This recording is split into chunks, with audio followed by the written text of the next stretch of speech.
Друзья, приветствую вас на канале Словения с Хельга Уайт. И перед тем, как мы начнем обсуждать с вами новости уходящей недели, призываю вас подписаться на мой канал, поставить лайк этому видео и поделиться своим ценным мнением в комментариях. В понедельник, 20 января, в Словении случилась трагедия национального масштаба. В угольной шахте Виленье обрушился огромный пласт породы. По оценкам, от 250 до 700 кубометров породы попало в шахту и засыпала шахтеров. Сразу же началась спасательная операция.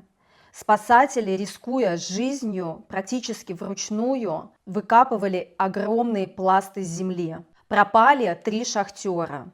Сначала нашли тело одного шахтера, но еще теплилась надежда, что 2 других останутся живы.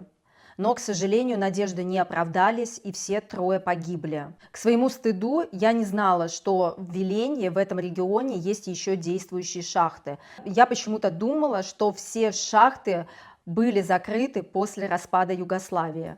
Но, как оказалось, в Словении еще есть действующие работающие шахты. В связи с трагическими событиями в Словении объявлен 3-дневный траур с пятницы по воскресенье. Кто были 3 погибших шахтеров в шахте в Виленье? Александр Юдеш, Деян Чреп и Митя Стропник. Они были мужчинами в самом рассвете своих сил. У 2 из них остались сиротами дети. Семьям погибших шахтеров оказывается психологическая помощь. И также правительство Словении и организация, в которой они работали, обещают финансово помочь семьям. Сейчас ведется расследование в отношении этого инцидента. Выясняют причины, по которым случилось это несчастье. И если окажется, что была не соблюдена техника безопасности, то виновные предстанут перед судом. Я тоже со своей стороны выражаю соболезнования семьям погибших. Собственникам недвижимости необходимо до 28 февраля подать декларацию о полученных доходах от долгосрочной аренды недвижимости. А если вы сдаете свою недвижимость в краткосрочную туристическую аренду, то вам необходимо подать декларацию о полученных доходах до 31 марта. Нарушителей ждет штраф от 250 евро до 15 тысяч евро, в зависимости от степени нарушения. Премьер-министр Словении Роберт Голоб арендует одну из самых дорогих квартир Словении. Он проживает со своей партнершей Тиной Габер, и они арендуют квартиру 160 квадратных метров за 4500 евро в месяц. При этом заработная плата премьер-министра составляет около 6500 евро брутто.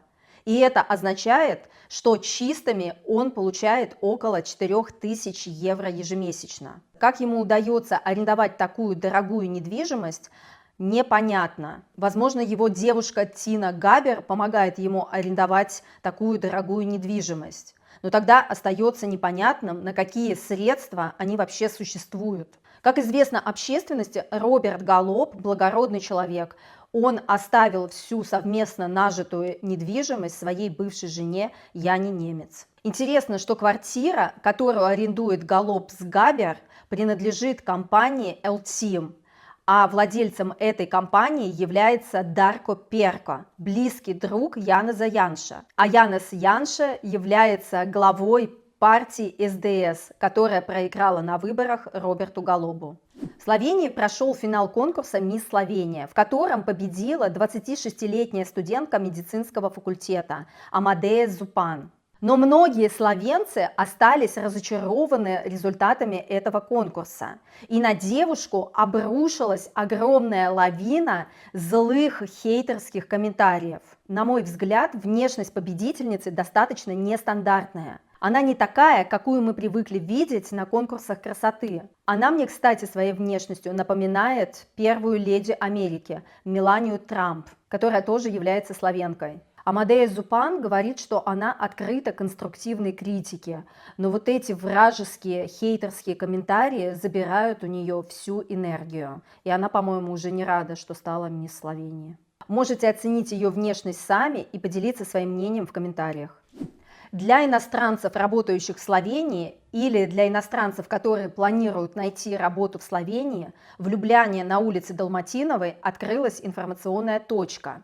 Информационный центр для иностранцев создан с целью предоставления информации, консультаций и административной помощи в области трудоустройства, проживания, трудовых прав, социального обеспечения и здравоохранения. Он предназначен не только для иностранных работников, но и для работодателей, которые хотят нанять иностранных сотрудников. Сервис также включает очень важную информацию о процедурах получения разрешений на проживание и работу, правах работников, помощь в административных процедурах, а также доступ к современным онлайн-сервисам. Правительство Словении считает, что иностранные работники очень важны для экономики Словении и никаким образом не должны быть ущемлены в своих правах и в оплате труда.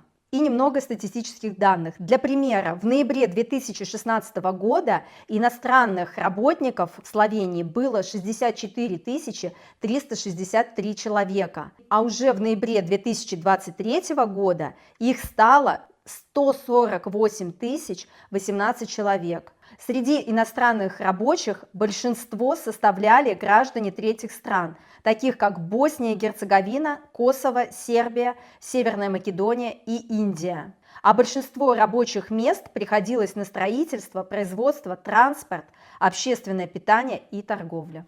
Третьим городом Словении по количеству жителей стал город Крань, подвинув город Цели на 4-е место. В 2024 году в городе Цели проживало 37 727 человек, а в городе Крань 37 802 человека. Первое место в Словении по количеству жителей занимает город Любляна. В нем проживает 288 тысяч человек. Марибор на втором месте. В нем проживает 97 тысяч человек. На пятом месте морской город Копер. В нем проживает чуть больше 26 тысяч человек. И в конце традиционно новости погоды от Алисы. Алиса, какая погода будет в Любляне в понедельник? Послезавтра в Любляне от плюс 9 до плюс 12. Небольшой дождь. Спасибо, Алиса. Снега мы так и не дождались. Да, снег так и не выпал, но еще есть время. Может, он все-таки порадует вас. Это навряд ли. Друзья, на этом мои новости подошли к концу. Не забывайте, пожалуйста, подписываться на канал, ставить лайки и делиться своим ценным мнением в комментариях. Пока-пока, до новых встреч!